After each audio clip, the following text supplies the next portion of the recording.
यह रात तुम्हारे लिए इतनी दर्दनाक बना दूंगा कि तुम हर पल मौत की दुआ करोगी। मगर कबीर खान तुम्हें मरने भी नहीं देगा। ये शब्द अचानक उसके कानों में गूंज उठे। उसी क्षण उसे अपने उस शरारती और घमंडी बयान पर गहरा पछतावा हुआ, जब उसने कभी ऊंची आवाज में कह दिया था कि वह कबीर खान पर थूकना भी पसंद नहीं करती। ना जाने वह खुद को क्या समझता है, लेकिन आज सच्चाई ये थी कि वही उसके लिए सेज सजाई बैठी थी। अंधेरे कमरे में जलती मंद रोशनी भी डर को छुपा नहीं पा रही थी। हवा में एक अनकहा भय तैर रहा था। बिस्तर पर बिखरे लाल गुलाब अब प्रेम नहीं, बेबसी की गंध फैला रहे थे। सबा का नाजुक कमजोर शरीर हल्के सुनहरे गाउन में सिमटा कांप रहा था। आंखों से आंसू चुपचाप बह रहे थे, मगर उन्हें देखने वाला कोई नहीं था। थरथराते होठों से सिसकियां निकल रही थी, पर सुनने की फुर्सत किसी को नहीं थी। कमरे में कदम रखते ही कबीर ने बिना रुके अपनी शेरवानी उतारकर एक और उछाल दी और शर्ट की आस्तीनें मोड़ते हुए उसकी ओर बढ़ा। सामने खड़ी 18 साल की मासूम लड़की भय से जड़ बनी हुई थी। कबीर उसके पास आकर कुर्सी पर बैठ गया। मिट्टी से सने जूते पहने अपने पांव उसकी गोद में रख दिए और गर्दन के पीछे दोनों हाथ टिकाकर अकड़ भरी अंगड़ाई लेते हुए बोला, तो मैडम, अभी क्या कह रही थी आप? वो डर गई थी जब उसने कहा कि मेरी शक्ल क्या देख रही हो, जूता निकालो। कबीर की तेज पकड़ और घुरन के सामने सबा हार गई। मजबूरी में उसे उसके जूते उतारकर एक तरफ रखने पड़े। इसके बाद कबीर व्यंग्य भरी मुस्कान के साथ बोला, जानती हो पुराने जमाने में बीवियां सुहागरात से पहले क्या करती थी? वे अपने पति के पांव धोकर उसका पानी पीती थी। जाओ, आज मैं तुमसे यही रस्म पूरी करवाना चाहता हूँ। ये बातें सुनते ही सबा का जी मिचलाने लगा। घबराहट से उसकी आंखें भर आई और वह कांपती आवाज में बोली, मैं मर जाऊंगी पर ऐसा कुछ भी नहीं करूंगी। कबीर ठहाका लगाकर बोला, अच्छा, ये तो वक्त ही बताएगा। इतना कहकर उसने एक झटके से उसके वजूद पर लिपटे दुपट्टे को अलग कर दिया। धीरे धीरे वह उसके कपड़ों को खींचकर उसके तन से अलग करने की कोशिश करने लगा। खींचतान के कारण कपड़े कई जगह से फट चुके थे। डर से सिमटी हुई वह गिड़गिड़ाती आवाज में बोली, कबीर प्लीज ऐसा मत करो, मुझे बहुत डर लग रहा है। उसके शब्द कांप रहे थे, सांसें उखड़ी हुई थी, लेकिन कबीर के चेहरे पर जरा भी भाव नहीं आया। उसकी आंखों में पागलपन झलक रहा था। अचानक उसने एक झटके से सबा की पतली कलाई पकड़ ली और बेरहमी से उसे बिस्तर पर धकेल दिया। वह संभल भी नहीं पाई थी कि बिस्तर पर जा गिरी। तंज भरी हंसी के साथ कबीर बोला, बहुत शौक था ना सुहागरात मनाने का? खूब सपने देखे थे ना? आज मैं तुम्हें वो सब करके दिखाता हूँ जिसका तुम्हें इतना इंतजार था। उसके शब्दों में जहर घुला था। सुहागरात मनाने की कितनी जल्दी थी, वह भी इतनी कम उम्र में। आज मैं तुम्हारे सारे शौक ब्याज सहित पूरे करूंगा। जैसे जैसे वह उसे कपड़ों से आजाद करने की कोशिश करता गया, घबराई हुई सबा बिस्तर के दूसरे सिरे की ओर खिसकती चली गई। उसका दिल जोर जोर से धड़क रहा था, हाथ पांव सुन पड़ते जा रहे थे। तभी उसने जबरदस्ती उसे अपनी ओर खींच लिया। उसका चेहरा इतना पास था कि कबीर की तेज सांसें वह साफ साफ महसूस कर रही थी। मैं तुम्हें बताऊंगा कि मर्द का गुस्सा क्या होता है। मैं तुम्हें सिखाऊंगा कि जब इज्जत पर सवाल उठता है तो कैसा दर्द होता है। कबीर की पकड़ और ज्यादा सख्त हो गई थी, जिससे सबा का पूरा वजूद कांप उठा। नहीं प्लीज, उसकी आवाज अब सिर्फ एक दबी हुई आहट बनकर रह गई थी। मगर कबीर के दिल पर जैसे कोई असर नहीं हो रहा था। उसने झुककर सबा का चेहरा अपने हाथों में दबोच लिया। उसकी आंखों में इतनी आग थी कि सबा की रूह तक कांप गई। अब मैं तुम्हें वह बनाऊंगा जो तुमने कभी सोचा भी नहीं होगा। कबीर के होंठ उसके करीब आए और अगले ही पल उसके होठों पर कब्जा कर लिया। एक तरफ कबीर के होठ उसकी चीखों को दबाए हुए थे और दूसरी तरफ उसके हाथ उसके नाजुक वजूद पर अपनी गिरफ्त बढ़ा रहे थे। बिस्तर की चादर जो पहले पूरी सफेद थी, अब रंगीन हो चुकी थी। ये इस बात की गवाही दे रही थी कि किसी की रूह को बुरी तरह कुचलना क्या है। किसी की मासूमियत मिटा दी गई है। सबा का कमजोर वजूद थकान और दर्द से कांप रहा था। उसके बाल उलझे हुए थे और पूरे वजूद पर चोट के निशान कहानी सुना रहे थे। वह रात कितनी भयानक गुजरी थी। बस प्लीज, बस करो, मुझ पर रहम करो, वो सिसकते हुए गिड़गिड़ा रही थी। मगर कबीर खान के चेहरे पर दया का कोई भाव नहीं था। जब तुम जबान चलाती थी, तब ये नहीं सोचा कि तुम्हें ये दिन भी देखने पड़ेंगे। कबीर का लहजा जहरीला था। उसकी आंखों में नफरत थी, एक अजीब सा पागलपन था, जैसे वह किसी और ही दुनिया में खोया हो। सबा की आंखों में आंसुओं के साथ बेबसी झलक रही थी। मैं मर जाऊंगी, मेरे पेट में तेज दर्द हो रहा है, मेरी सांस रुक जाएगी। कहाँ वो 18 साल की नाजुक लड़की और कहाँ 28 साल का कबीर खान। मगर कबीर की पकड़ और मजबूत हो गई। नहीं, अभी मरने का समय नहीं आया। अभी तो सजा बाकी है। उसकी आवाज में बदले की आग थी, जैसे वह सभा से हर शब्द और हर बात का हिसाब चुकाना चाहता हो। सभा की सिसकियां धीमी हो रही थी और उसका वजूद ठंडा पड़ रहा था। वो अर्ध बेहोशी की हालत में जा चुकी थी। दर्द इतना ज्यादा था कि उसका दिमाग सुन्न हो रहा था और हर चीज धुंधली लग रही थी। आखिरी बार जब कबीर ने एक झटका दिया तो सबा के होठ कांपे। कांपते होठों से सिर्फ एक बात निकाल सकी, मेरी गलती इतनी बड़ी नहीं थी कि जितनी आपने मुझे सजा दी। मैं आपको कभी माफ नहीं करूंगी कबीर खान। कबीर ने एक सेकंड के लिए अपनी पकड़ ढीली की। उसके दिल को जैसे झटका लगा हो। वो अचानक शांत हो गया। उसके कानों में कोई पुरानी आवाज गूंजने लगी। कोई पागल औरत होगी जो इस कबीर से शादी करेगी। मैं तो इसकी शक्ल पर थूकना भी पसंद नहीं करती। ये शब्द उसके दिमाग में बार बार गूंज रहे थे, जैसे किसी ने जोर से दरवाजा बंद किया हो और उसकी गूंज हमेशा के लिए अंदर कैद हो गई हो। यही शब्द थे जिनकी वजह से कबीर का गुस्सा एक बार फिर पहले से भी ज्यादा भड़क उठा। सबा ने कुछ दिन पहले हंसते हुए मजाक उड़ाते हुए उसकी छोटी बहन के सामने यही बातें कही थी। उसने सबा के बेजान कमजोर वजूद पर नजर डाली, जो बेहोश था। उसकी पलकें हल्के से कांप रही थी और होठों पर दर्द की दबी हुई आवाज अब भी ठहरी हुई थी। मगर कबीर खान ने खुद को पत्थर बना लिया था। उसने मुंह दूसरी ओर फेर लिया और हठ थामे रहा। ये सजा थी, हाँ, उसके लिए ये सजा ही थी और उसके वहशी मन ने मान लिया था कि वह सजा दे चुका है। सबा का बेजान सा पड़ा वजूद इस बात का गवाह था। उसकी रूह को बुरी तरह रोन दिया गया था। वह पूरी तरह बेहोश, बेसुध और टूटी हुई थी। लेकिन कबीर के पागलपन ने उसकी बेहोशी की भी परवाह नहीं की। पूरी रात वह अपनी नफरत और बदले की आग में अंधा होकर उसे यातनाएं देता रहा। जब उसके हिंसक जज्बात आखिरकार थक कर शांत हुए तो वह ऐसे सो गया जैसे कुछ हुआ ही ना हो, मानो सब कुछ उसके लिए बस एक बीता हुआ पल भर हो।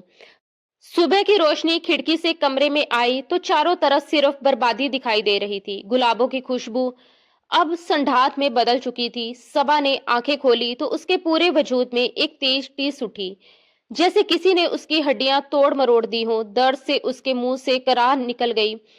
कमर और पेट में ऐसा असहनीय दर्द था मानो किसी ने उसे बेरहमी से रोन डाला हो। वह अपनी जगह से हिलने की कोशिश कर रही थी, मगर हर मूवमेंट पर दर्द की तेज लहर उसके पूरे शरीर में दौड़ जाती। आंखें आंसुओं से भरी थी और होठों पर घबराहट थी। उसे वह रात, वह दरिंदा शख्स और वह बदला साफ साफ याद आ रहा था। तभी उसके कानों में एक कठोर आवाज पड़ी, उठो। डर से उसने आंखें खोली तो सामने कबीर खान खड़ा था, जिसकी नजरें अब भी उतनी ही खौफनाक थी। उसने एक झटके से सबा को गर्दन से पकड़कर ऊपर उठा लिया, इतनी तेजी से कि उसकी सांसें घुटने लगी। ये तुम्हारी सजा थी, समझी? मैंने तुम्हें ऐसे ही कुचलना था, तुम्हें रौंद कर सुकून पाना था। कबीर का लहजा जहर से भरा हुआ था। सबा ने हैरानी और दर्द से उसकी तरफ देखा। आंखों में आंसू थे और होठ कांप रहे थे। आपने मेरे साथ ऐसा क्यों किया? क्या मैं इतनी बुरी थी? उसका लहजा बुरी तरह कांप रहा था। कबीर ने तंज कसते हुए कहा, तुम्हें याद है ना तुमने क्या कहा था? तुम्हें कबीर खान से नफरत थी। तुमने मेरा मजाक उड़ाया था। अब देखो, तुम्हारी जिंदगी खुद एक मजाक बन चुकी है।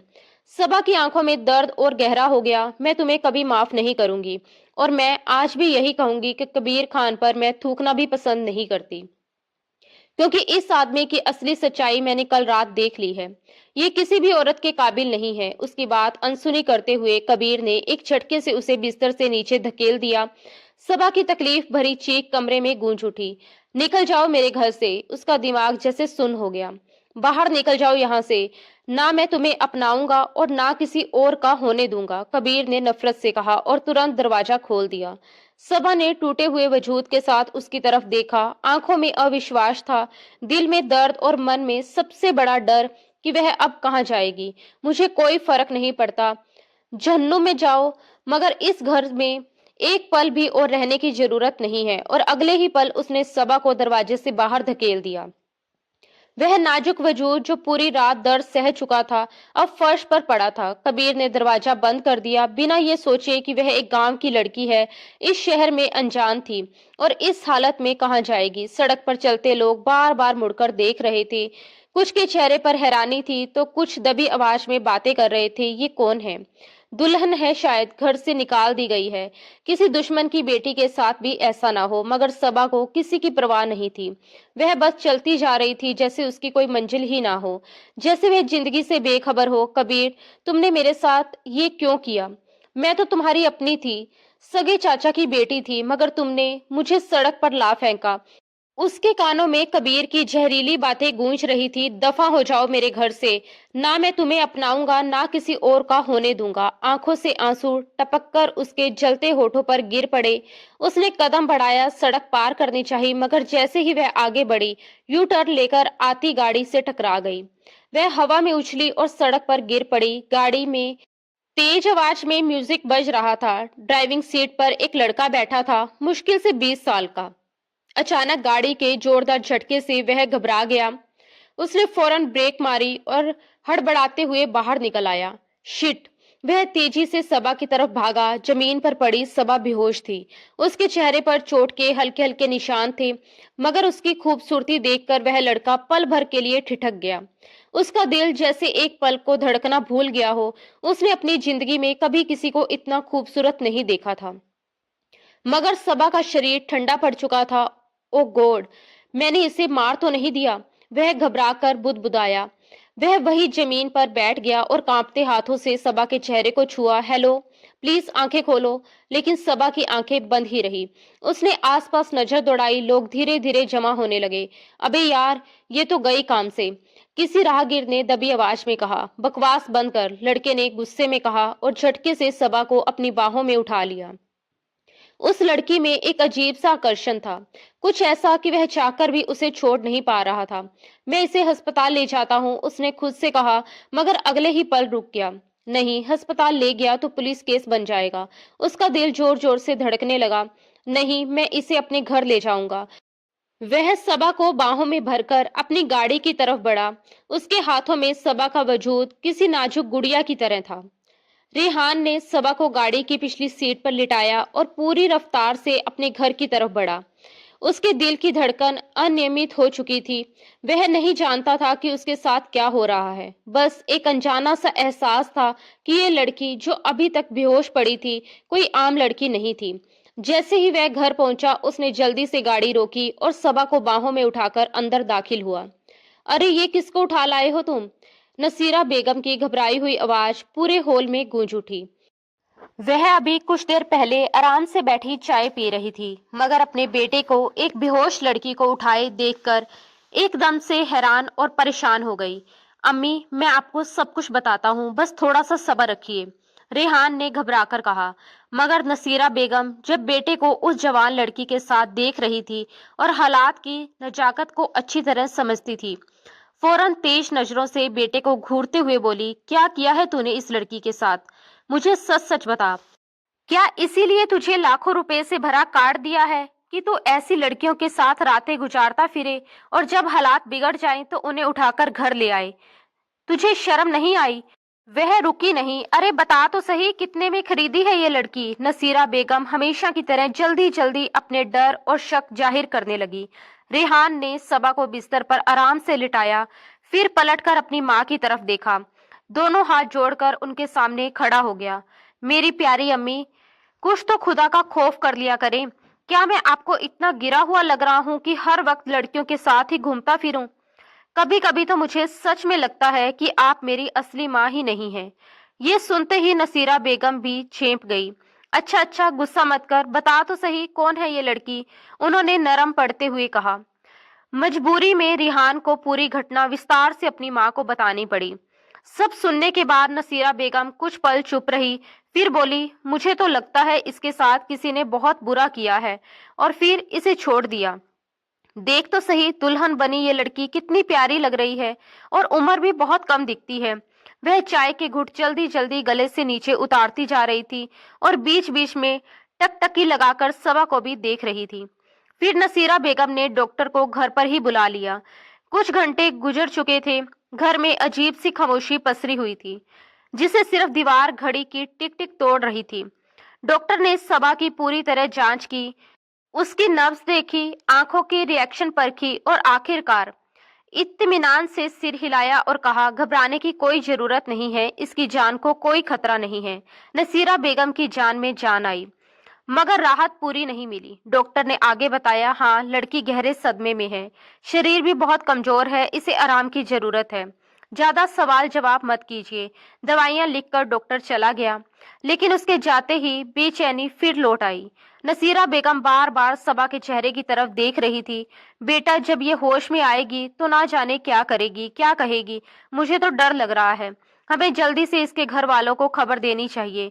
रेहान कुर्सी पर धीरे से बैठा था। हाँ मम्मी, खबर जरूर देंगे, मगर पहले देख तो लें कि ये होश में आकर क्या कहती है।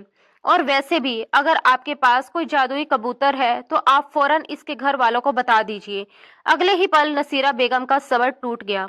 उन्होंने झट से पैर से जूता उतारा और सीधा रेहान के कमर पर दे मारा। बकवास बंद कर। रेहान दर्द से करा उठा, मगर मुस्कुरा भी रहा था। वह बचपन से ही शरारती और मुंह फट था, और नसीरा बेगम भी कम नहीं थी। माँ बेटे का ये तकरार भरा रिश्ता उनके घर की रोजमर्रा की कहानी बन चुका था। नसीरा बेगम ने जिंदगी में बहुत कुछ देखा था।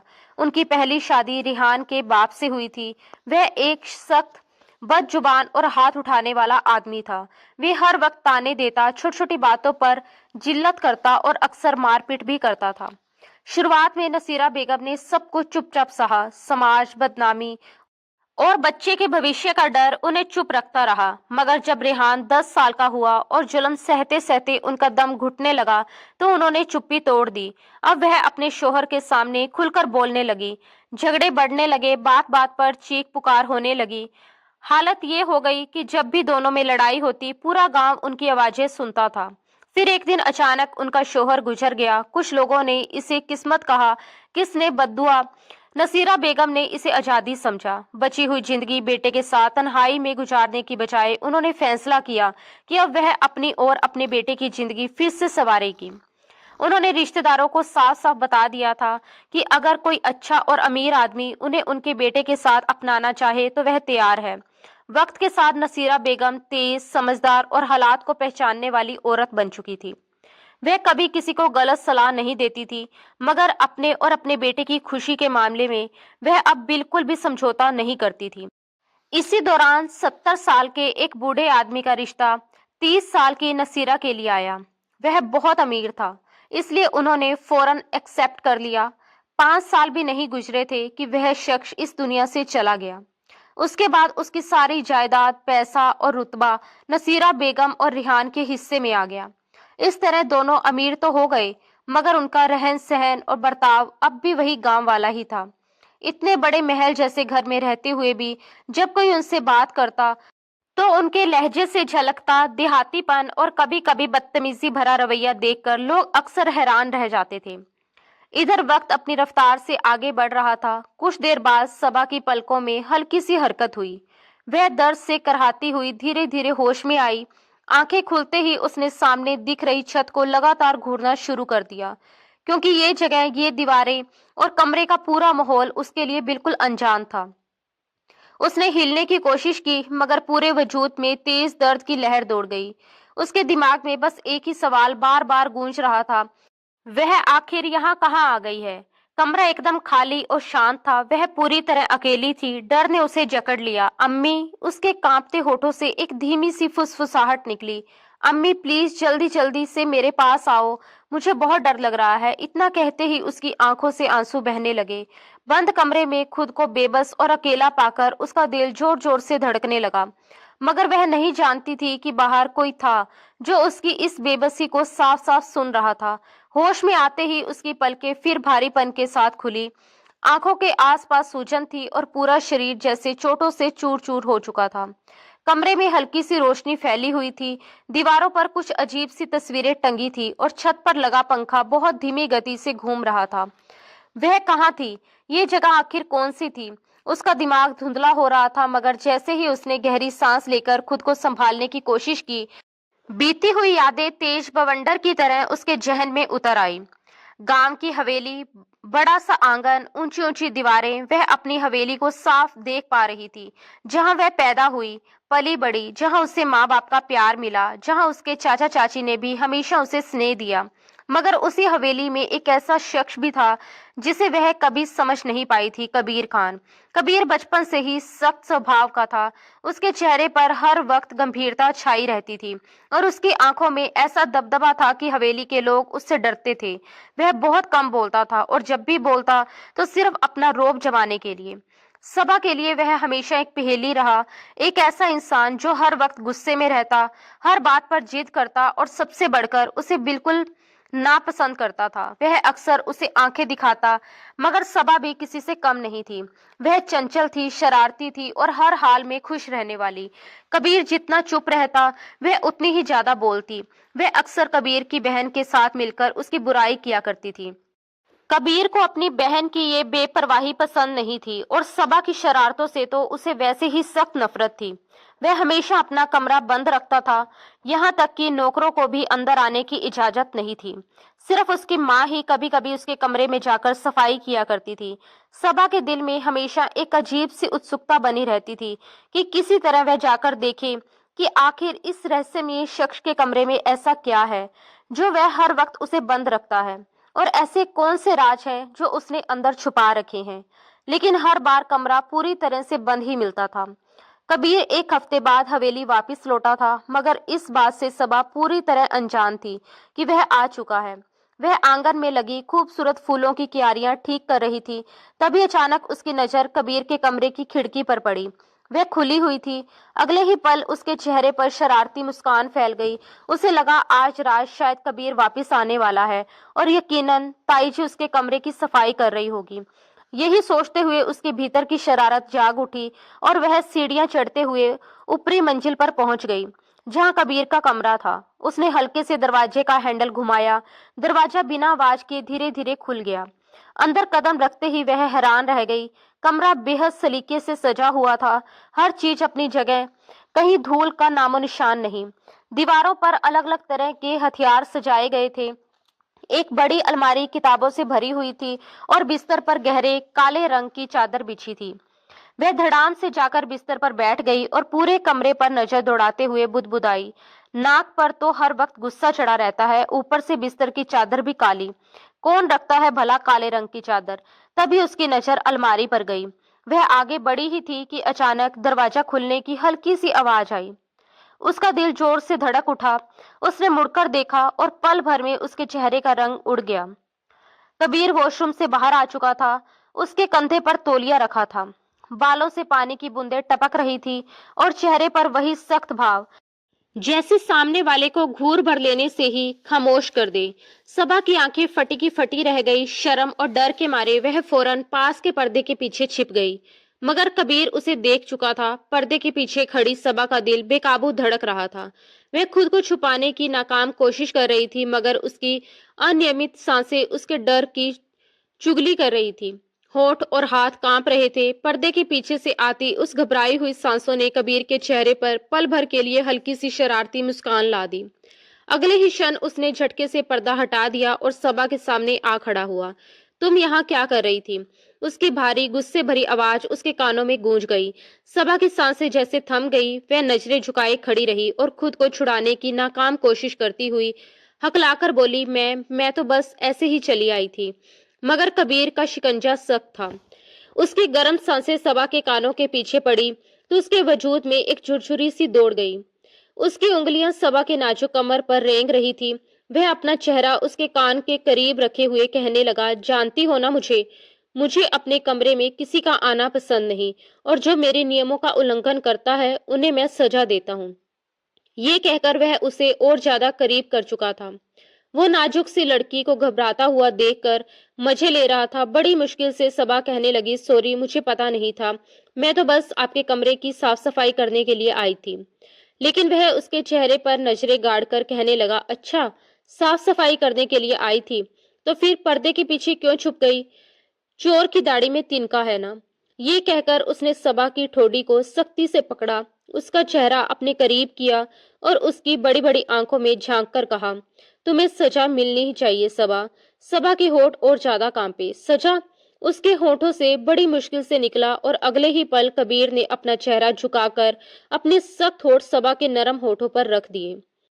सबा की आंखें अचानक फैल गई। वह उसे हल्के से नहीं चूम रहा था, बल्कि जैसे अपने गुस्से और जुनून में उसे अपने अंदर समा रहा था।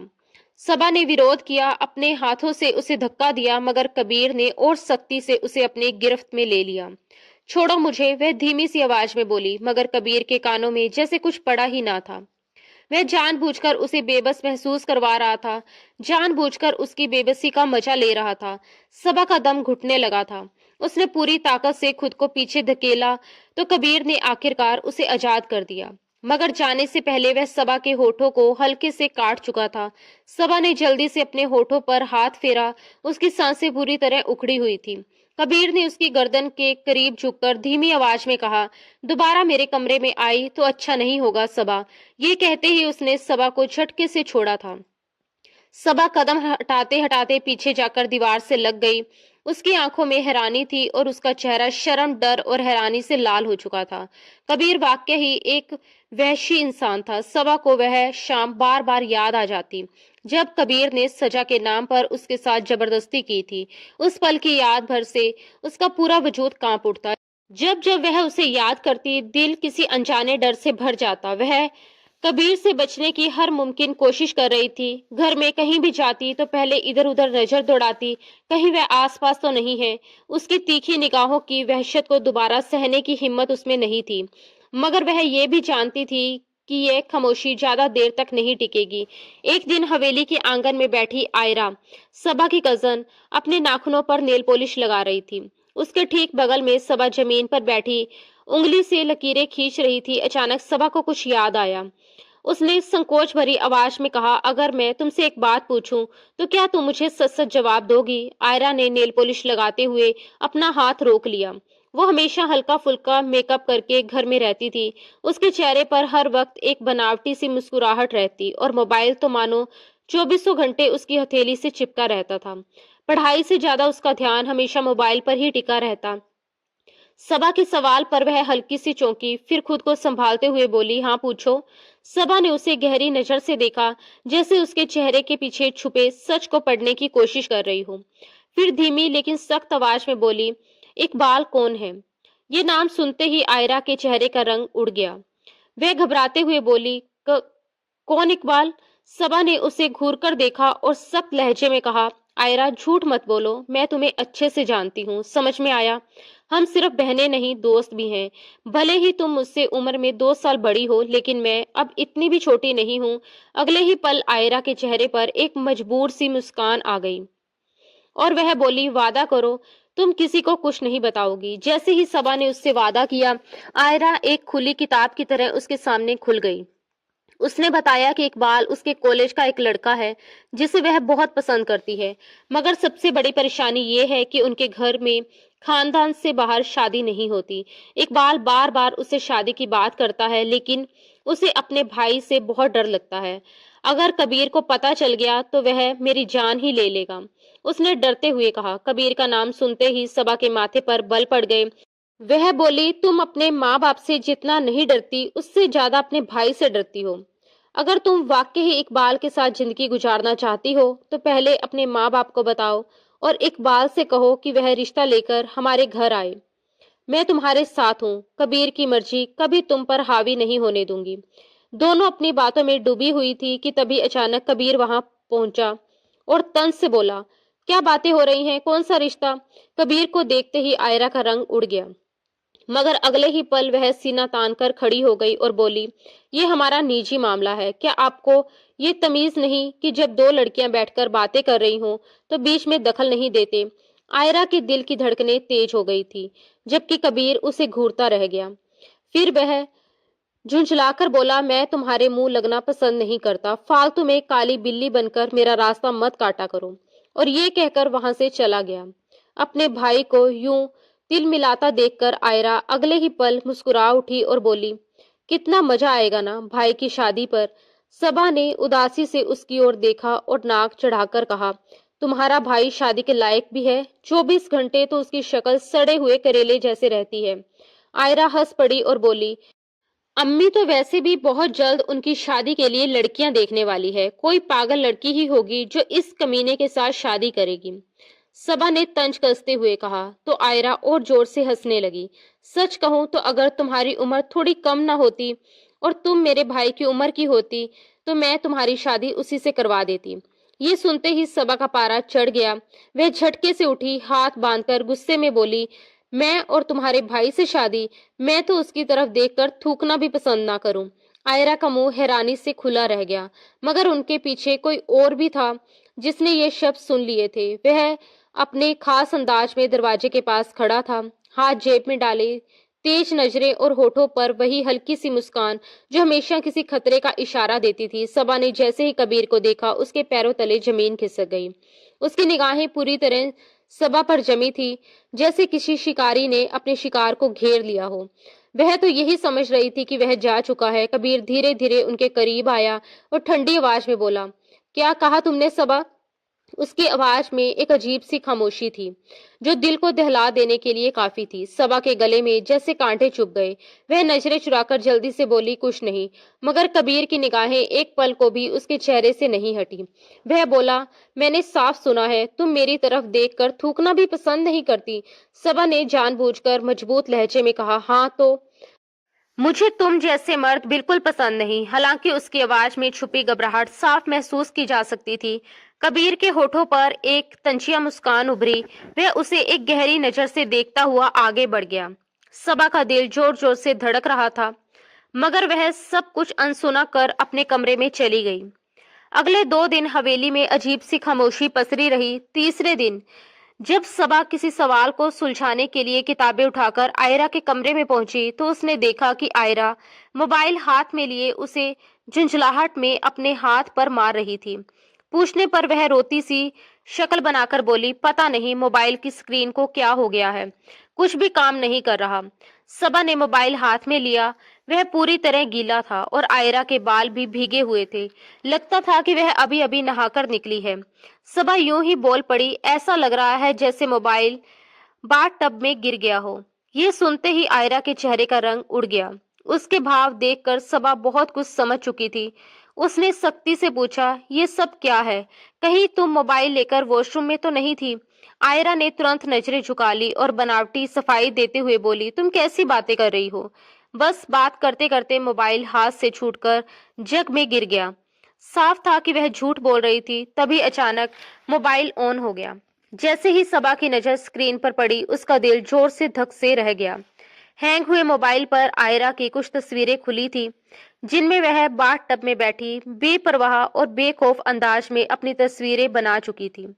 ये नजारा देखते ही मोबाइल सबा के हाथ से छूटकर नीचे गिर गया। उसे अपनी आंखों पर यकीन नहीं हो रहा था। आयरा पूरी तरह घबरा गई और जल्दी से बोली, प्लीज किसी को मत बताना। तुम तो मेरी सहेली और राजदार हो ना। मैं तो बस ऐसे ही, तुम जानती हो ना, मैं और इकबाल एक दूसरे को बहुत पसंद करते हैं। हमारी शादी हो जाएगी। मगर सबा सख्त लहजे में बोली, शादी हुई तो नहीं ना? ये सब तुम क्या कर रही थी? तुम्हें जरा भी शर्म नहीं आती? लेकिन आयरा ने उसकी बातों पर ध्यान देने की बजाय झुंझलाकर कहा, अच्छा पहले मुझे अपना मोबाइल दो, मैं इकबाल को बता दूं, वह मेरा इंतजार कर रहा होगा। ये कहते ही उसने मोबाइल आगे बढ़ाया, मगर आयरा ने झटके से सबा के हाथ से मोबाइल खींच लिया और उसी पल इकबाल को कॉल लगा दी। कमरे के अंदर हो रही खटपट की आवाज सुनकर बाहर से गुजर रहे कबीर के कदम रुक गए। वह तेजी से दरवाजा खोलकर अंदर दाखिल हुआ। रात के 11 बज चुके थे। हवेली की दीवारों पर गहरी खामोशी पसरी हुई थी और लगभग सब सो चुके थे। अचानक कबीर को सामने देखकर दोनों हड़बड़ा गई। कबीर ने सबसे पहले घूरकर अपनी बहन को देखा, फिर उसकी नजर सबा पर ठहर गई। वह भारी आवाज में बोला, ये सब क्या हो रहा है यहाँ? तुम दोनों अभी तक सोई नहीं हो? सबा ने जमीन पर गिरे मोबाइल को फौरन उठाकर अपने पीछे छुपा लिया, मगर कबीर को शक हो चुका था। वह आगे बढ़ा और एक झटके में आयरा के हाथ से मोबाइल छीन लिया, जिस पर इकबाल की कॉल अटेंड हो चुकी थी और दूसरी तरफ से हेलो की आवाज आ रही थी। लड़के की आवाज सुनते ही कबीर का पारा 7वें आसमान पर पहुंच गया। वह गुस्से से आयरा की तरफ देखकर बोला, कौन है ये? सबा पीछे खड़ी ये सब देख रही थी। कबीर खान के गुस्से से कौन वाकिफ नहीं था। आयरा के बचे खुचे होश भी उड़ने लगे। वह बार बार सबा की तरफ देखने लगी, जैसे उससे कोई बहाना बनाकर बचा लेने की उम्मीद कर रही हो, मगर सबा कुछ नहीं कर सकी। कबीर लगातार सवाल पर सवाल करता रहा, यहाँ तक कि आयरा पीछे हटते हटते दीवार से जा लगी। कबीर ने दहशत भरी आवाज में कहा, अगर अगले 10 सेकंड के अंदर तुमने मुझे इस लड़के के बारे में नहीं बताया तो मैं यही खड़े खड़े तुम्हें 2 टुकड़ों में बांट दूंगा। डर से आयरा ने आंखें बंद कर ली, फिर खोलते ही सामने उसे सबा का घबराया हुआ चेहरा दिखा। कबीर झुंझलाकर बोला, बार बार उसे क्यों देख रही हो? मुझे सच बताओ। अगले ही पल आयरा ने जो कहा उससे सबा के पैरों तले जमीन खिसक गई। वह कांपती आवाज में बोली, भाई ये लड़का इकबाल है और ये सबा का बॉयफ्रेंड है। सबा ने ही इससे दोस्ती कर रखी है और ये चाहती है कि मैं भी इससे दोस्ती करूं। कसम से भाई मैं इस लड़के को नहीं जानती। ये सुनते ही कबीर के माथे पर पड़े बल और गहरे हो गए। सबा पत्थर की मूरत बनकर रह गई। उसे यकीन ही नहीं हो रहा था कि आयरा, जिसे वह अपनी सगी बहन की तरह मानती थी, इतना बड़ा झूठ भी बोल सकती है। वह तुरंत आगे बढ़ी और घबराई, लेकिन साफ आवाज में बोली, नहीं, ये झूठ बोल रही है। मैं इस लड़के को जानती भी नहीं हूँ। ये खुद उससे बातें कर रही थी, मैं तो इसे मना कर रही थी। कबीर ने जैसे ही मोबाइल अपने हाथ में लिया, अगले ही पल उसने सख्ती से सवाल किया, ये मोबाइल किसका है? सबा ने कांपती आवाज में जवाब दिया, ये मेरा है। जवाब मिलते ही कबीर का हाथ हवा में उठा और अगले ही पल एक जोरदार थप्पड़ सबा के चेहरे पर पड़ चुका था। गुस्से से वह दहाड़ा, घटिया लड़की, खुद तो गिरे हुए किरदार की मालिक हो और मेरे साथ साथ मेरी बहन को भी बिगाड़ने चली हो। वह आयरा को नजरअंदाज करता हुआ सीधे सबा की तरफ बढ़ा, उसका बाजू पकड़कर बेरहमी से खींचा और उसे अपने जबरदस्ती कमरे के अंदर ले गया। वहां पहुंचते ही वह आग बबूला होकर बोला, तुमने कबीर खान की बहन को बहकाने की कोशिश की है। तुम्हें मैं ऐसी सजा दूंगा, ये बात तुम जिंदगी भर याद रखोगी। क्या कह रही थी तुम? मुझे देखकर थूकना भी पसंद नहीं? अब मैं तुम्हें दिखाता हूँ कि तमाशा कैसे बनता है। तुम्हें बहुत शौक है ना बॉयफ्रेंड बनाने का। ये कहकर वह गुस्से में कमरे से बाहर निकल गया। सबा फूट फूट कर रो रही थी, बार बार खुद को बेगुनाह साबित करते हुए कह रही थी कि उसने कुछ भी गलत नहीं किया। आयरा झूठ बोल रही है, मगर उसकी बात पर यकीन करने वाला कोई नहीं था। उसी रात हवेली के बड़े कमरे में कबीर, उसकी माँ शाइस्ता बेगम, उसके पिता सलीम साहब और घर के तमाम बड़े सदस्य इकट्ठे थे। परिवार में एक अहम फैसला लिया जाना था, कबीर की शादी का। शाइस्ता बेगम की आंखों में खुशी की चमक साफ झलक रही थी। अब ये तय करना था कि पूरे खानदान में कौन सी लड़की उनके कबीर के लिए सबसे बेहतर रहेगी। सलीम साहब ने गंभीरता से सिर हिलाते हुए कहा, खानदान में कई अच्छी बच्चियां हैं। तुम्हारी चाची की बेटी इल्मा या फिर मामू की बेटी नूर, दोनों ही अच्छी है। शाइस्ता बेगम ने बेटे की तरफ उम्मीद भरी नजर से देखा और पूछा, कबीर बेटा, तुम भी कुछ कहना चाहते हो? तुम्हारी कोई खास पसंद है क्या?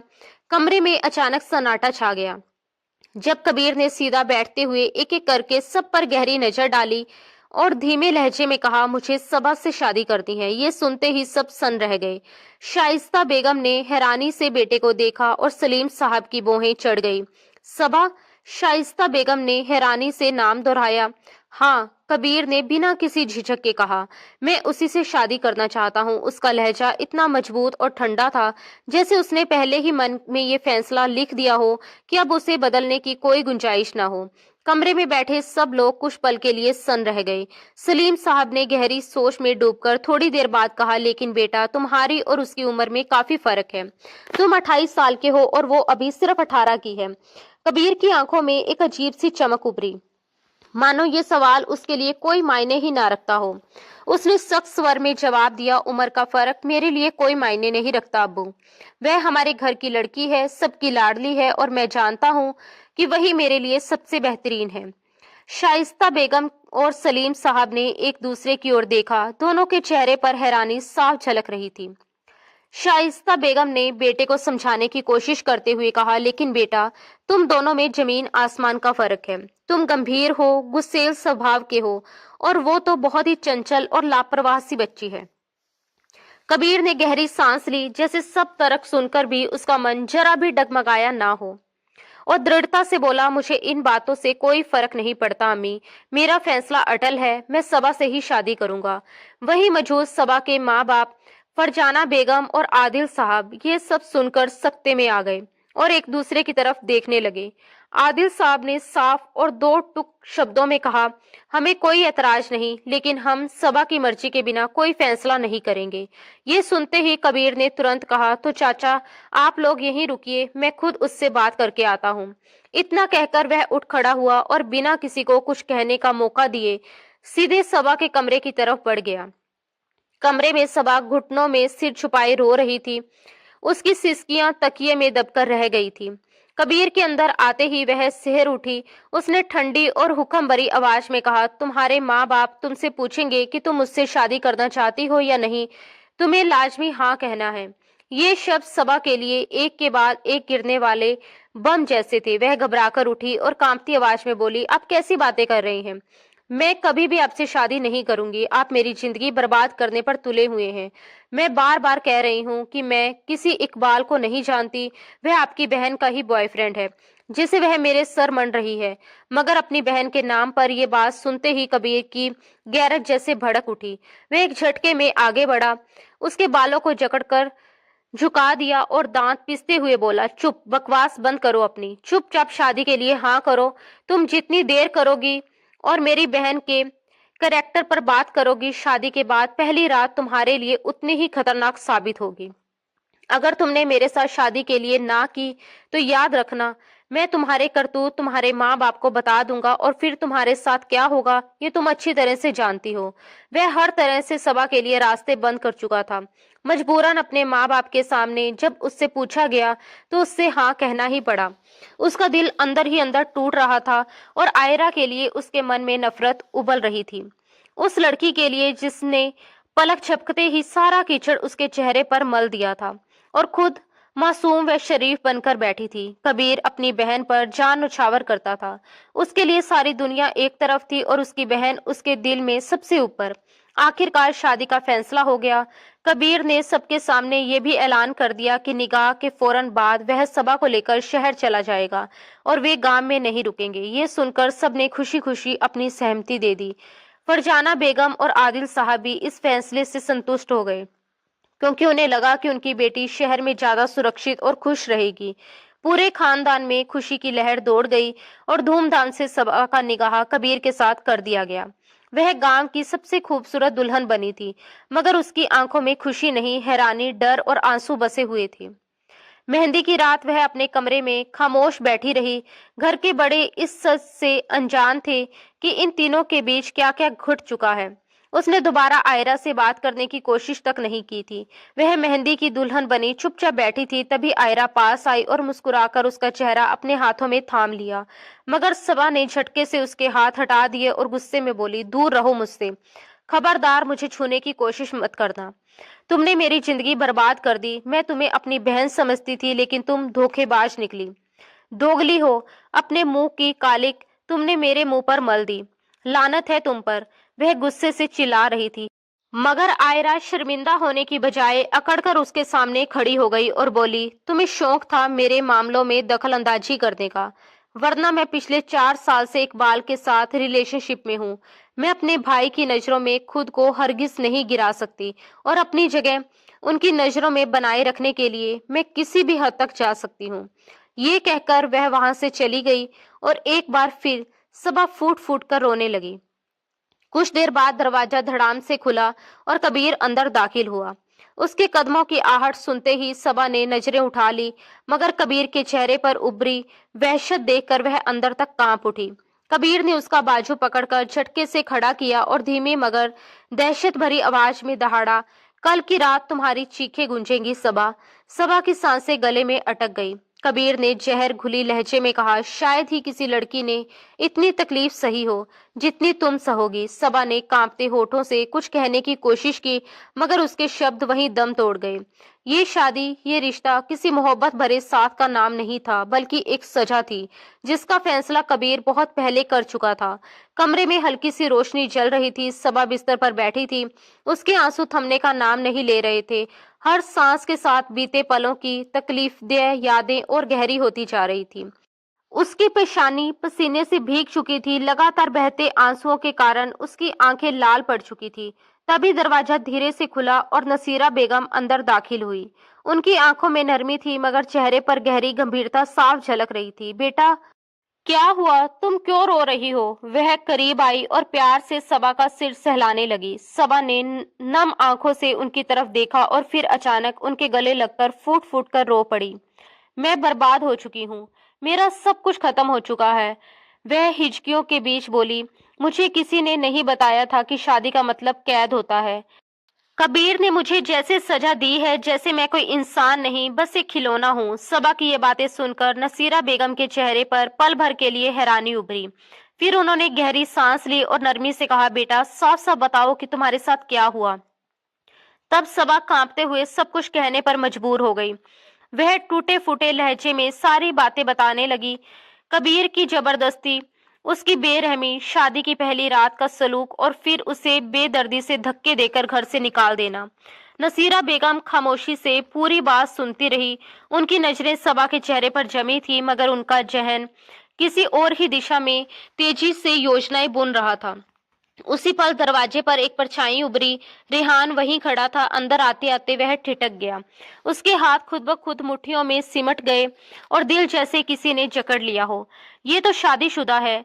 दर्द से कराहते हुए उसने खुद से बुदबुदाया और उसकी आंखों में नमी तैर गई।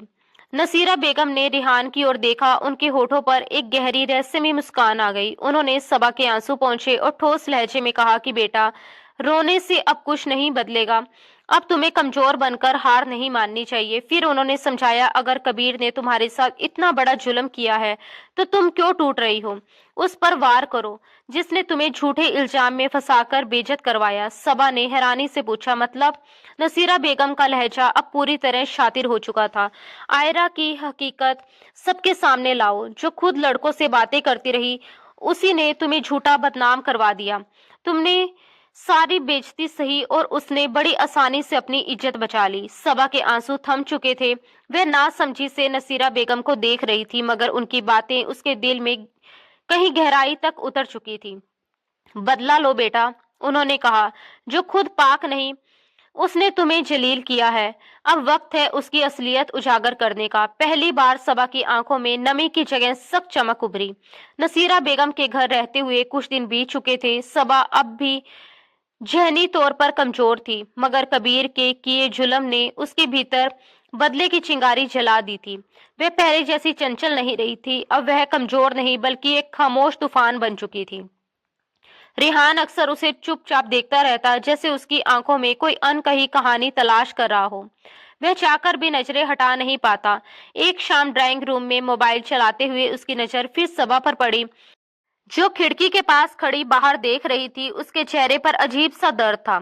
रेहान ने लंबी सांस ली और बुदबुदाया, क्या किस्मत है मेरी। जिंदगी में पहली बार कोई लड़की पसंद आई, वो भी शादीशुदा। अपने ही शब्द उसे चुभ गए।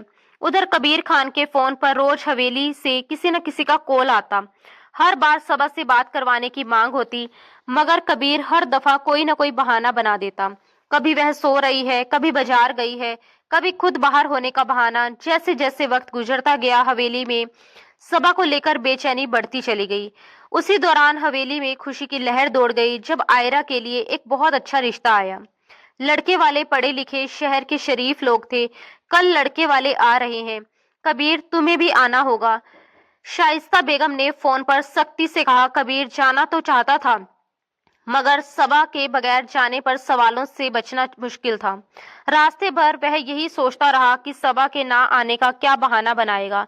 जैसे ही उसने हवेली में कदम रखा, सामने का मंजर देखकर वह सन्न रह गया। सबा वहीं खड़ी थी। ये लड़की यहाँ क्या कर रही है? उसके माथे पर पसीना आ गया। सबा खूबसूरत कपड़ों में सजी थी और उसकी आंखों में वो तेजी और हिम्मत थी जो कबीर ने पहले कभी नहीं देखी थी। वह अब डरी सहमी पुरानी सबा नहीं थी। कबीर के दिल में अजीब सी घबराहट उठी। ये कैसे हो सकता है? मैंने तो उसे शहर में छोड़ दिया था। मगर सच्चाई सामने थी। सबा पूरी तरह बदली हुई, पहले से ज्यादा आत्मविश्वासी और शायद पहले से ज्यादा खतरनाक। हवेली में हर तरफ खुशी थी। सब अपनी तैयारियों में लगे थे और सबा सबके साथ सामान्य ढंग से घुल मिलकर काम कर रही थी। कबीर को उसका यूं हंसते मुस्कुराते सबके साथ रहना बर्दाश्त नहीं हो रहा था। उसे लग रहा था जैसे हालात उसके काबू से फिसल रहे हों। मैंने इसे इतना अपमानित करके निकाला था, फिर भी ये इतनी मजबूत कैसे?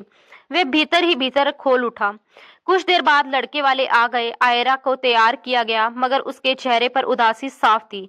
वह मुस्कुराने की कोशिश कर रही थी, पर आंखों की बेचैनी छुप नहीं रही थी। चाय लेकर अंदर आते ही सबा ने जानबूझकर आगे बढ़कर उसे हल्का सा धक्का दिया। गरम चाय सीधे आयरा के कपड़ों पर गिरी और वह चीख पड़ी, ओह माफ करना आयरा, मेरा हाथ फिसल गया।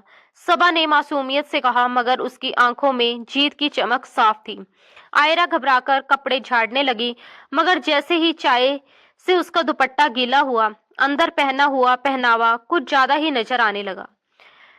लड़के की मां ने चौंक कर नजरें झुका ली और लड़के के पिता ने फौरन दूसरी तरफ देखना शुरू कर दिया। मगर सबसे ज्यादा हैरानी उस लड़के को हुई जो देखने आया था। उसके जहन में एक झटका सा लगा और उसने मन ही मन सोचा कि ये तो वही लड़की है जिसे उसने कॉलेज में इकबाल के साथ देखा था। लड़के ने धीरे से अपनी मां के कान में कुछ कहा और फिर तुरंत खड़ा होकर बोला, हमें थोड़ा समय चाहिए, हम सोचकर जवाब देंगे। ये सुनते ही पूरे कमरे में सन्नाटा छा गया। शाइस्ता बेगम और कबीर के चेहरे सख्त हो गए, जबकि आयरा का रंग पल भर में उड़ गया। वहीं सबा के चेहरे पर हल्की सी मुस्कान उभर आई। उसने दिल ही दिल में सोचा कि बदला अभी पूरा नहीं हुआ है। शाम का अंधेरा गहराने लगा और हवेली के लोग धीरे धीरे अपने अपने कमरों में चले गए, मगर कबीर की आंखों में गुस्से की लालिमा साफ झलक रही थी।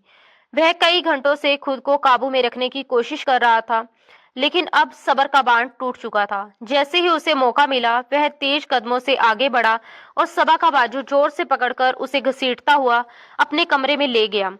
सबा के पांव एक पल को जमीन से उखड़ गए, मगर उसने खुद को संभाल लिया। दरवाजा बंद होते ही कबीर उसके बिल्कुल करीब आ गया और सख्त लहजे में बोला, तुम यहाँ कैसे आई? तुम्हारा मकसद क्या है? सबा ने गुस्से से उसे घूरा, लेकिन अपनी आवाज को मजबूत रखते हुए कहा, ये मेरा घर है कबीर खान, और मैं यहाँ अपनी मर्जी से आई हूँ। मुझे तुम्हारी इजाजत की जरूरत नहीं। कबीर ने गुस्से में उसकी कलाई दबाते हुए कहा, तुम क्या समझती हो? मुझे नहीं पता कि तुम अंदर ही अंदर क्या चाल चल रही हो। सबा ने तंज भरी मुस्कान के साथ जवाब दिया, मैंने कुछ नहीं किया। जो कुछ हुआ है वह सच्चाई थी, और हाँ, अगर तुमने दोबारा जबरदस्ती करने की कोशिश की तो इस बार मैं पूरे परिवार के सामने तुम्हारा असली चेहरा दिखा दूंगी। कबीर के माथे पर गहरी शिकन पड़ गई। सबा की यह बदली हुई शख्सियत उसे बिल्कुल भी रास नहीं आ रही थी। सबा दरवाजे की तरफ बढ़ी, मगर रुककर जहरीले अंदाज में बोली, वैसे तुम्हारी बहन बड़ी मासूम बनती है, लेकिन उसके राज भी ज्यादा दिन छिपे रहने वाले नहीं हैं। कबीर ने हैरानी से उसकी तरफ देखा, मगर सबा बिना कुछ कहे दरवाजा खोलकर बाहर निकल गई। अगले ही दिन हवेली में फिर से हलचल मच गई, जब आयरा के लिए एक और रिश्ता आया। ये रिश्ता किसी और का नहीं, बल्कि खुद इकबाल का था। पूरे आत्मविश्वास के साथ उसने कहा कि मैं इकबाल खान हूँ और मैं आयरा को पसंद करता हूँ। मैं इज्जत के साथ उससे शादी करने आया हूँ। मगर इससे पहले कि कोई कुछ कह पाता, शाइस्ता बेगम के फोन पर एक मैसेज आया। जैसे ही उन्होंने स्क्रीन खोली, उनकी आंखें हैरानी से फैल गईं। ये क्या है? उनके हाथ कांपने लगे। फोन की स्क्रीन पर आयरा की नहाते हुए की तस्वीरें थीं, जो किसी अनजान नंबर से भेजी गई थी। पूरे कमरे में गहरी खामोशी छा गई। आयरा की मां के हाथ से मोबाइल गिरते गिरते बचा। वह घबराकर अपनी बेटी को देखने लगी, जबकि कबीर और शाइस्ता बेगम सन होकर पूरे मामले को समझने की कोशिश कर रहे थे। एक कोने में सबा हल्की सी मुस्कान के साथ खड़ी थी। जो करना था वह कर चुकी थी। आयरा की मां का चेहरा सफेद पड़ गया। उनके हाथ कांपने लगे और वह एक झटके से सीने पर हाथ रखकर गिरने लगी। या अल्लाह, ये मैं क्या देख रही हूँ? उनकी चीख निकल गई। अम्मी! कबीर दौड़कर उन्हें संभालने लगा, मगर उसी पल उसके शौहर सलीम खान भी कुर्सी से गिरते हुए सीने पर हाथ रखकर हाँफने लगे। अब्बू, अब्बू! आयरा की चीख गूंज उठी। देखते ही देखते पूरा घर मातम में बदल गया। हवेली में चीखों पुकार गूंजने लगी। नौकर दौड़ते हुए अंदर आए और हर कोई हक्का बक्का खड़ा रह गया। सबा ने एक नजर आयरा पर डाली, जो अपनी बर्बादी सामने देखकर गहरे सदमे में जा चुकी थी। उसने कांपते हाथों से अपने माँ बाप की तरफ देखा, मगर वे दोनों बेहोशी की हालत में फर्श पर पड़े थे। इन्हें फौरन अस्पताल ले जाना होगा, कबीर ने चीखते हुए कहा, और बिना देर किए गाड़ी निकालकर उन्हें अस्पताल पहुंचाया गया। कई घंटे बाद जब कबीर अस्पताल से लौटा, तो उसकी आंखें गुस्से और तकलीफ से सुर्ख थी। उसने दरवाजा जोर से खोला और सीधा आयरा के कमरे में जा घुसा। ये सब क्या है? वो दहाड़ा और आगे बढ़कर आयरा का गला दबोच लिया। भाई छोड़िए, आयरा ने हाफती आवाज में कहा, मगर कबीर का गुस्सा और भड़क उठा। मैं तुम्हें जिंदा नहीं छोड़ूंगा। तुमने हमारी इज्जत मिट्टी में मिला दी। हमारे माँ बाप मौत के मुंह में चले गए और तुम आराम से यहाँ बैठी हो। उसकी पकड़ और सख्त हो गई। आयरा की आंखें बाहर निकलने लगी, सांसें टूटने लगी और वह बेबस होकर पैर पटकने लगी, मगर कबीर का गुस्सा थमने का नाम नहीं ले रहा था। तभी पीछे से सबा की हंसी की आवाज गूंजी। उसने ठंडे लहजे में कहा, क्यों अब भी मुझे ही दोषी ठहराओगे? क्या ये तस्वीरें भी मैंने ही ली थी? कबीर के हाथ ढीले पड़ गए। उसने आंखें बंद की, मोबाइल पर आखिरी बार उन तस्वीरों को देखा और शर्मिंदगी से सिर झुका लिया।